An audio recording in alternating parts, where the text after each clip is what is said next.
വയനാട്ടിലെ എൽസ്റ്റൺ എസ്റ്റേറ്റിലെ തൊഴിലാളികൾക്ക് മാനേജ്മെന്റിന്റെ നോട്ടീസ്. ലയങ്ങൾ 2 ദിവസത്തിനകം തിരിച്ചേൽപ്പിക്കാനാണ് നിർദ്ദേശം. പുനരധിവാസ പ്രവർത്തനങ്ങൾക്കായി ഭൂമി ഏറ്റെടുത്തെന്നും നഷ്ടപരിഹാരം നൽകുമെന്നും നോട്ടീസിൽ പറയുന്നു. ലയങ്ങളിൽ നിന്ന് ഇറക്കിവിടുന്നതിൽ തൊഴിലാളികൾക്കിടയിൽ പ്രതിഷേധം നിലനിൽക്കുകയാണ്. വയനാട്ടിൽ നിന്നും ആഷിഖ് റഹ്മാൻ ചേരുന്നു. ആഷിഖ്, സംസ്ഥാന സർക്കാരിനെ സംബന്ധിച്ചിടത്തോളം പുനരധിവാസം യുദ്ധകാലാടിസ്ഥാനത്തിൽ നടപ്പാക്കേണ്ട ഒന്നാണ്. പക്ഷേ എൽസ്റ്റൺ എസ്റ്റേറ്റ് ഒഴിപ്പിക്കുമ്പോൾ തൊഴിലാളികളെ ഒരു നോട്ടീസ് മാത്രം കൊടുത്ത് പറഞ്ഞുവിടുന്ന രീതി, അതിനെ എങ്ങനെ വേണം കാണാൻ? അവിടെ തൊഴിലാളികളുടെ ഭാഗത്ത് നിന്ന് ഏത് തരത്തിലുള്ള ചെറുത്തുനിൽപ്പാണ് ഉണ്ടാകുന്നത്?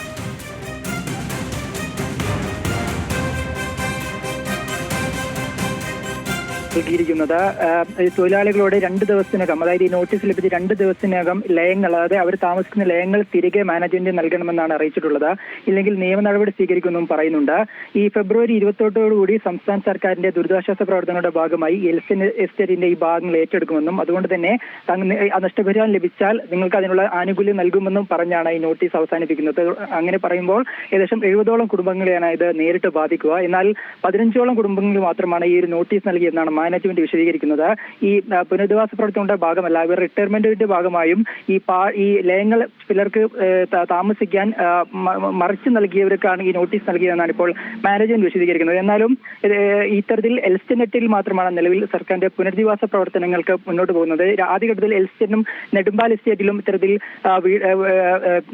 നിർമ്മിക്കാൻ സംസ്ഥാനത്തിന്റെ പുനരധിവാസ പ്രവർത്തനങ്ങളുടെ ഭാഗമായി ടൗൺഷിപ്പ് നിർമ്മിക്കാൻ പദ്ധതി ഉണ്ടായിരുന്നെങ്കിൽ പോലും പിന്നീട് എൽസ്റ്റൺ എസ്റ്റേറ്റിലേക്ക് മാത്രമായി സംസ്ഥാന സർക്കാർ പുനരധിവാസം മാറ്റുകയായിരുന്നു.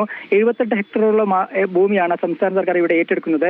ഇവിടെ ജോലി ചെയ്യുന്ന 70ഓളം കുടുംബങ്ങൾക്കാണ് നിലവിൽ ആ ഒരു ഭീഷണിയുള്ളത്. പക്ഷേ അത്തരത്തിൽ 70 കുടുംബങ്ങൾക്ക് നോട്ടീസ് നൽകിയിട്ടില്ലെന്നും 15 കുടുംബങ്ങൾക്ക് മാത്രമാണ് നൽകിയതെന്നാണ് ഈ മാനേജ്മെന്റ് വിശദീകരിക്കുന്നത്. പോലും തൊഴിലാളികൾ വലിയ ആശങ്കയിലാണ്. പ്രത്യേകിച്ച് അവരുടെ തൊഴിൽ നഷ്ടപ്പെടുന്ന ഒരു പ്രതീതിയാണ് അവർ പങ്കുവെക്കുന്നത്. കാരണം ലയങ്ങളിൽ നിന്ന് മാറി താമസിക്കാൻ പറയുന്നതോടുകൂടി തന്നെ അവിടുന്ന് നഷ്ടപരിഹാരം മാറി താമസിക്കുന്നതോടൊപ്പം അവർക്ക് നഷ്ടപരിഹാരം തന്നെ ഈ ജോലിയിൽ നിന്ന് തന്നെ പിരിച്ചുവിടുന്ന ഒരു ഭയം അവർക്ക് നിലവിലുണ്ട്. അതുകൊണ്ട് തന്നെ സംസ്ഥാന സർക്കാർ അടിയന്തരമായി ഇടപെടണമെന്നും ഇവരെ തങ്ങളെ പുനരുജ്ജീവിപ്പിക്കാനുള്ള മാർഗങ്ങൾ സംസ്ഥാന സർക്കാർ തന്നെ നൽകണമെന്നും അവർ ആവശ്യപ്പെടുന്നുണ്ട്. എന്തായാലും ഇതുമായി ബന്ധപ്പെട്ട് ഞായറാഴ്ച ഈ എൽസ്റ്റൺ എസ്റ്റേറ്റിലെ തൊഴിലാളികളുടെ ഒരു യോഗവും വിളിച്ചുകൂട്ടിയിട്ടുണ്ട്. ലക്ഷ്മിപത്മ.